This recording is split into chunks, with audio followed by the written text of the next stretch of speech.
Meghan Markle's crocodile tears are back. But this time, Hollywood isn't buying the drama. Is the sympathy act finally falling flat? Yup, the Duchess of Drama is trending again, and trust me, it's not because of a royal comeback. Meghan got emotional on her latest podcast, tearing up mid-convo, hoping to stir some hearts. But guess what? The internet ain't having it. Instead of support, she got roasted. People are calling the moment a scripted performance. And, saying the tear show felt faker than reality TV. Oof. This is why it's so nice to not have makeup on. That is so beautiful. No. They're ridiculous. She never stops whining. Meghan Markle Googled, is the race card an actual card? I always think about it like the end of Super Mario Brothers. Slay the dragon, save the princess. I'm like, that's my husband. Your voice is driving me crazy and I'm about to jump over there and put my fists down your throat. I think the woke have been asleep. Oh my gosh, I work so hard. You're complaining about your hard life and you're so privileged. It's just so weird. It's ridiculous. I'm searching for something to like about her, and it's so hard. Well, if Meghan and Harry can quit their family, you can too. Here's an email that I've been keeping for you. I have full body chills right now. This is why it's so nice to not have makeup on. Thank you. Yeah. That is so beautiful. No. Dan, when you do interviews on your show, do you do the Jamie Kern Lima reactions?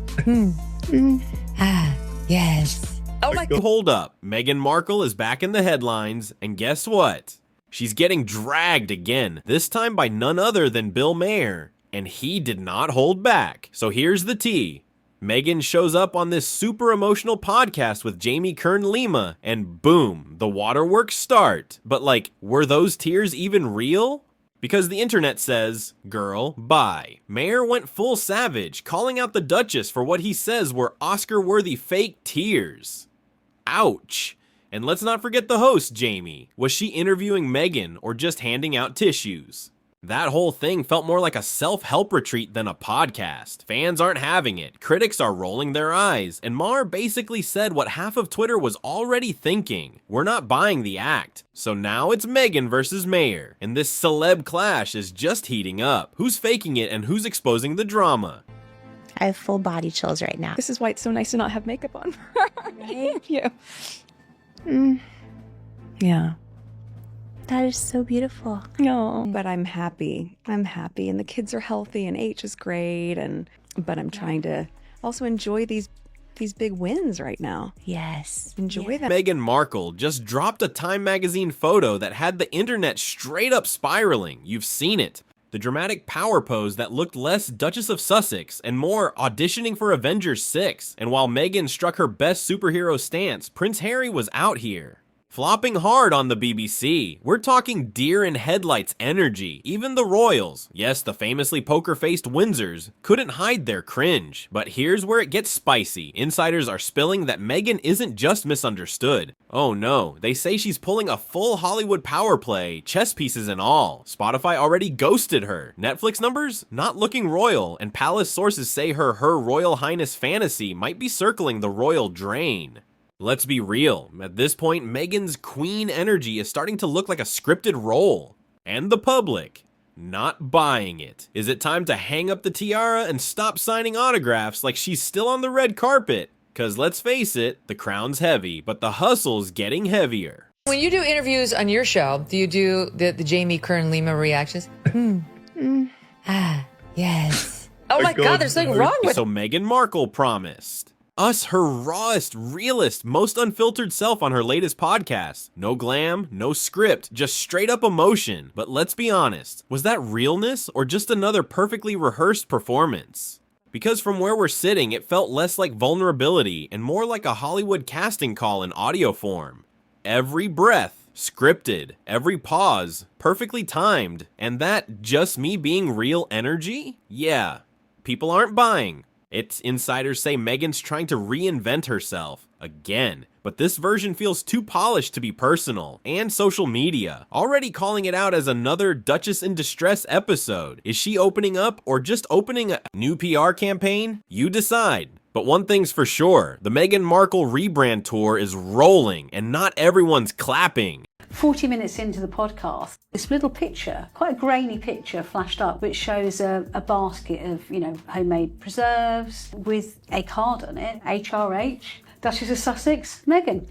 You dropped off this gift basket with ice creams, homemade strawberry sauce to put on top of the ice cream. I find it a little bit cringe to give a gift to a close friend and sign it Her Royal Highness. Why even in private? She's using that full title, Her Royal Highness. I would never refer to myself as Her Royal Highness. They won't let me call myself Her Royal Highness anymore, but I'm going to put it all over my stationery and on the gifts that I give to my friends. Meghan swore up and down this was going to be raw, real, and totally unfiltered. No glam squad, no script, just her spilling her heart. But let's keep it. This wasn't raw, it was rehearsed to the comma. That voice, smooth as silk. The pauses, dramatic enough to win an Emmy. It didn't sound like a podcast. It sounded like a Netflix audition tape with a side of Please Believe Me. And the internet, ruthless. People are asking, who knew unscripted came with cue cards? Is Meghan serving truth or just another character?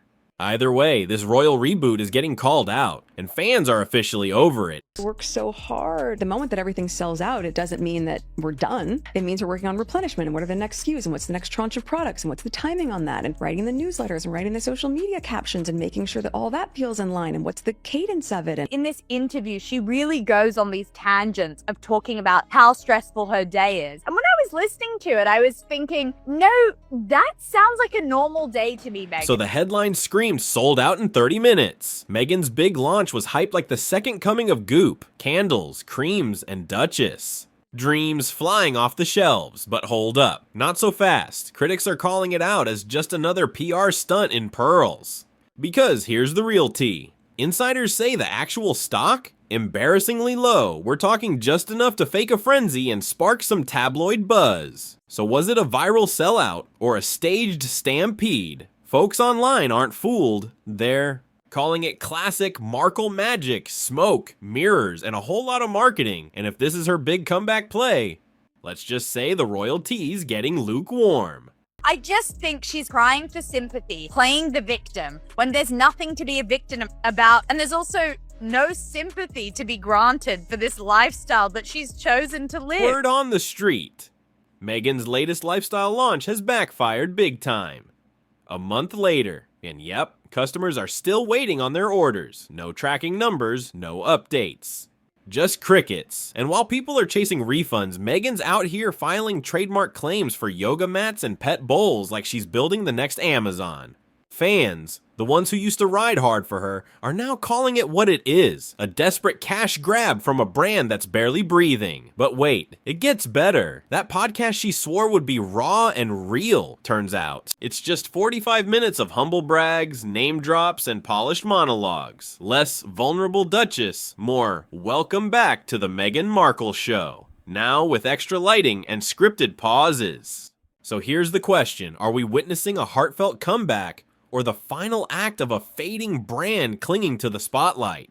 She's trying to sell herself as this wholesome mother who's baking cookies and making tea for the rest of the family. She is doing a cooking show on Netflix. I only watched 5 seconds of it, and I thought she was going to cut her wrist by trying to zest a lemon. This girl has never been in the kitchen in her life. So when she's trying to sell these kind of, I'm sorry, but crappy, cheap tats to middle America, she needs to have this relatability, and she doesn't have that at First off, people are still waiting for their orders. It's been nearly a month and nada, no tracking, no updates. Just a bunch of empty inboxes and growing side eyes. But hold up, it gets even messier. While folks are chasing their missing merch, Meghan's out here filing trademarks for yoga mats and pet bowls. Seriously? Is she starting a wellness empire or launching the royal version of Petco? Even former stans, the ones who defended her through everything, are now saying the quiet part out loud. This is a last-ditch cash grab. The brand circling the drain, and that podcast, please. She promised raw emotion, but what we got was 40 minutes of curated self-promo and subtle flexes. Vulnerability, more like a deluxe edition of Keeping Up with Meghan Markle. Scripted, filtered, and wrapped in PR gloss. So here's the real question. Is Meghan evolving or just desperately clinging to the spotlight? Because when your fans start bailing and your podcast sounds like a TED Talk with tiaras, it might be time to rethink the throne. they want it both ways. These people were so mean to us and poor us, and we don't want all this attention, and then let me write a book about how much we don't want attention. Yep, the episode exploded. Millions of streams, TikTok went nuts, Instagram lit up, Meghan crying, Jamie Kern Lima nodding like it's a TED Talk on tears. You know the clip. Jamie even called it raw. But let's be real, not everyone's drinking the Duchess Kool-Aid. And here's the weird part. Jamie had to clarify that Meghan didn't see the questions beforehand. Like that somehow makes it more real. But wait, is that transparency? Or just a clever PR twist to sell drama and pump up the viral hype? Because when a podcast moment feels more staged than spontaneous, people notice. And this one? It's starting to smell like strategic storytelling and designer packaging. So now fans are asking, was this a genuine breakdown? Or just another perfectly timed Markle moment designed to keep her name trending? Can you imagine being Archie or Lilibet and opening this inbox of 6,000 emails when you turn 18? No one wants that, not the children. And also it sets this really unrealistic expectation, which Meghan is so good at doing for other parents. If I don't have meetings in the morning, then I try to do school drop-off. They're at 2 different schools. So from 6:30 in the morning on drop-off mornings for me, I'm not home till 9. Intro 9, and seriously, why even highlight that detail? She didn't see the questions ahead of time. Okay, and is that supposed to make us believe this was some raw, off-the-cuff therapy sesh and not another perfectly packaged Markle moment? Because here's the real question. Is Meghan trying to convince us, or just trying to convince herself that we're still buying the act? Either way, the cracks are showing, and not even a viral clip can hold this fairy tale together for much longer.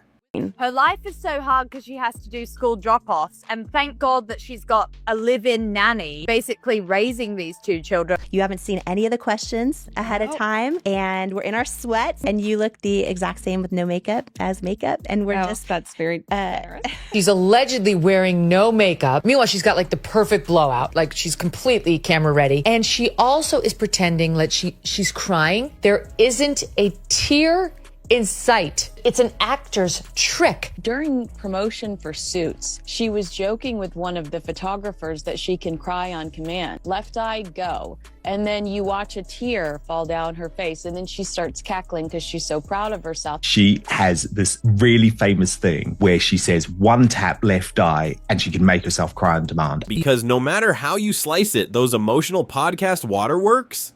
Yeah. They weren't fooling anyone. Even the Daily Mail's Alexander Larman came swinging, straight up calling it a desperate ploy for attention. And the internet, brutal. Former fans jumped ship faster than ever. One even joked, even her tears probably have a PR team behind them. And honestly, at this point nothing feels spontaneous. It all feels like one long, glossy episode of the Meghan Markle image. Rehab tour, so if the goal was to win hearts, it might have just backfired. Big time. Let's be real, every time Meghan shares a story, it somehow circles right back to her brand. Her trauma, her narrative, her hustle. And now, even royal insiders are calling it out. The Express just dropped a quote from one palace source that straight up says it. Meghan's emotional moment was a desperate attempt to save a brand that's already falling apart. And spoiler alert, it's not working. The sob story spin, the podcast tears, the PR perfect timing. Critics say it's all just another chapter in the Meghan Markle rebrand playbook. And fans are finally closing the book. Didn't make the Times list of cool people, but she did get invited there because her agency probably bought her access. This is one of the goofiest things ever. Because I think it speaks to the tiny moments of joy that are so effortless and just create a little bit of magic that we're all craving. What in the hell word salad is this? Tiny little flower petals that are dried. I started putting them on salads. I started putting them on scrambled eggs. Level of charm that you find people have when they see these tiny little dried petals is something I can't fully wrap my head around, but I appreciate. I'm elevating it by putting dried flower petals on all of my food. Her Time Summit speech, despite not making the 2025 It's just another another lie from Meghan where she's told us one thing about this wholesome family life that she's got, but really it's staff behind the scenes that are upholding this entire image for this woman. She showed up polished, poised, and perfectly rehearsed, and social media absolutely torched her. From the outfit to the answers, critics say the whole vibe was less inspiring royal icon and more Oscar campaign in disguise. And honestly, let's talk about it. At this point, it's a real toss-up. Who's giving more fake energy in these polished interviews? Blake Lively or Meghan Markle? Because both could teach a masterclass in how to say everything and absolutely nothing at the same time. The internet's calling it Meghan's time. 100 appearance felt like just another glossy PR pit stop on the way to who knows what? Stay tuned. Former fans lit up the internet, dragging her inclusion as a total joke. I mean, jam, honey, and cupcake sprinkles? That's her business legacy? Be serious. Critics are out here asking, is this the Time 100 Summit or a farmer's market pitch session? And while Meghan's up there talking branding and impact, people are side-eyeing hard. GB News even quoted sources calling her nothing more than a serial self-promoter, still clinging to royal connections like they're a lifeline. And let's be honest, with her influence fading fast, that time nada is starting to look less like a career milestone and more like a pity invite with a side of PR spin. Oh, and someone please remind Meghan, she's not Gayle King. Gayle went to space. Meghan, she's still trying to trademark jam. Former fans lit up the internet, dragging her inclusion as a total joke. I mean, jam, honey, and cupcake sprinkles? That's her business legacy? Be serious. Critics are out here asking, is this the Time 100 Summit or a farmer's market pitch session? And while Meghan's up there talking branding and impact, people are side-eyeing hard. GB News even quoted sources calling her nothing more than a serial self-promoter, still clinging to royal connections like they're a lifeline. And let's be honest, with her influence fading fast, that time nod is starting to look less like a career milestone and more like a pity invite with a side of PR spin. Oh, and someone please remind Meghan, she's not Gayle King. Gayle went to space. Meghan, she's still trying to trademark. Didn't make the Times list of cool people, but she did get invited there because her agency probably bought her access. This is one of the goofiest things ever. Because I think it speaks to the tiny moments of joy that are so effortless and just create a little bit of magic that we're all craving. What in the hell word salad is this? Tiny little flower petals that are dried. I started putting them on salads. I started putting them on scrambled eggs. Level of charm that you find people have when they see these tiny little dried petals is something I can't fully wrap my head around, but I appreciate. I'm elevating it by putting dried flower petals on all of my food. Her Time Summit speech, despite not making the 2025 It's just another lie from Meghan where she's told us one thing about this wholesome family life that she's got, but really it's staff behind the scenes that are upholding this entire image for this woman. In his latest BBC interview, Harry didn't hold back, blasting King Charles for ignoring his security concerns after losing that court appeal. And let's just say, the media exploded, but the real shocker, the backlash. People are fuming. Critics say Harry basically threw his own father under the royal bus. Again, at this point, it's not raising awareness. It's starting to look like a full-time hobby, burning bridges and booking interviews. And with each new headline, the royal family feud just gets messier. And fans are wondering if there's any way back from this. They kind of f***ed up their whole thing, went way too hard on we're victims, and they assessed the mood of their generation and America correctly in that we are lovers of victimhood. Yeah. But America did finally find a way to say, you know what?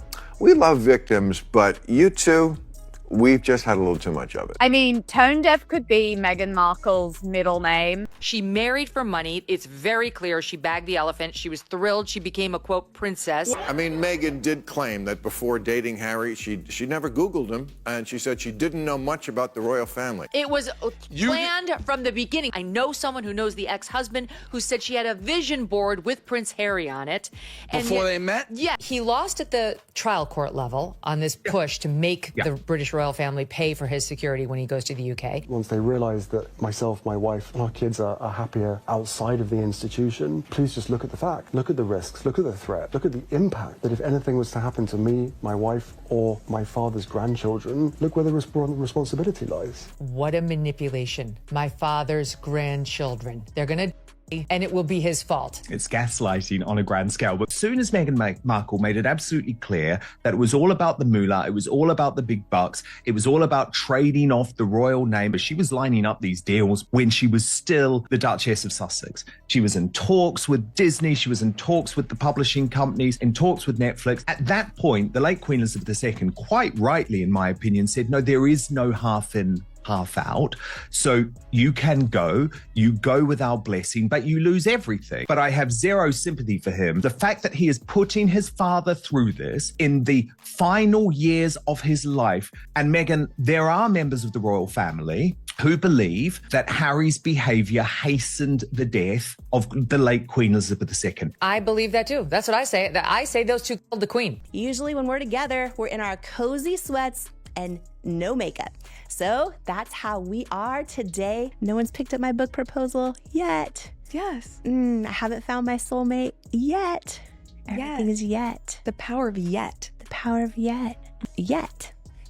Yet. And this podcast with Jamie Kern-Lima was absolutely car crash. I mean, Jamie Kern-Lima is actually a very successful woman, a self-made billionaire. However, she is a fame whore because, you know, she first found fame by appearing on the first series of Big Brother. She believes that she's the new Oprah Winfrey.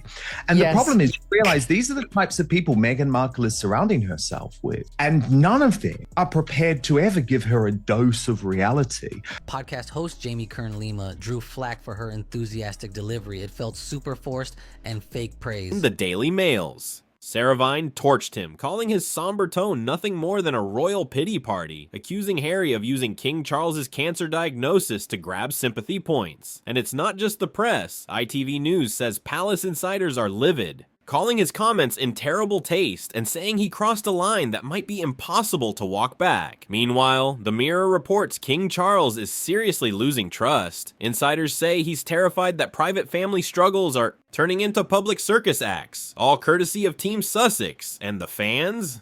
Done. Former supporters are calling Harry out as entitled, disconnected, and desperate to stay relevant. One even dubbed the whole interview a straight-up royal pity parade. From palace panic to media fury, this feud isn't just messy anymore, it's meltdown mode. Both of them did come across like they haven't actually, been in touch with maybe someone who's worried about the price of eggs. Jamie Kern-Lima, who seems to be even more fake and insufferable than the Duchess. Very first question, because I think in friendship it's so important. And I think so many people also have this question for you is, Meghan, how are you?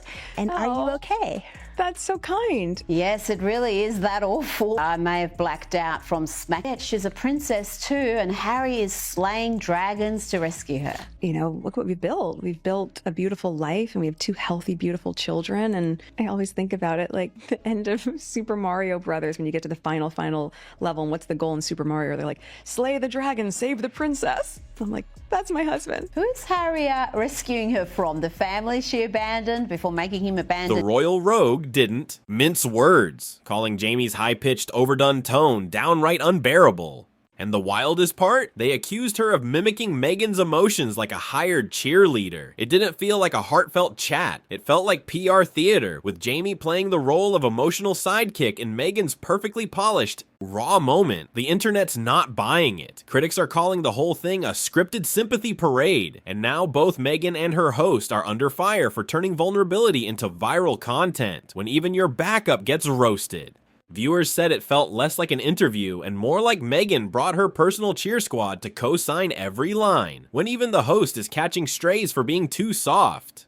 Yeah, that's not vulnerability, that's damage control with a glam filter. So the question is, why spend an hour just singing Meghan's praises like she's pitching for a spot on the royal payroll? What did we actually learn from this so-called raw and real episode? Absolutely nothing. No revelations, no pushback. In that shady Time 100 nod, the soft launched lifestyle brand, and the whispers about Meghan's behind the scenes diva behavior, and suddenly, nothing feels real anymore. At this point, it's not just about sympathy, it's about strategies. There's no shortage of whispers, walkouts, and staff complaints. Critics are slamming Meghan and Harry as a narcissistic power couple, milking their struggles for headlines. Supporters say they're just misunderstood, but the internet isn't exactly buying it. More and more people are asking the same thing. Is this about healing? You're hustling the brand, because between the Duchess of Drama and her forever grim prince, it's starting to look like the spotlight isn't an accident. It's the goal. And hey, maybe it's all real. Or maybe we're just watching the most expensive reality show in history. As for the truth, who knows? I'm just a guy reading about rich people fighting in front of cameras.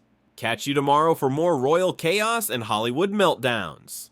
Don't forget to like, sub, and grab your popcorn.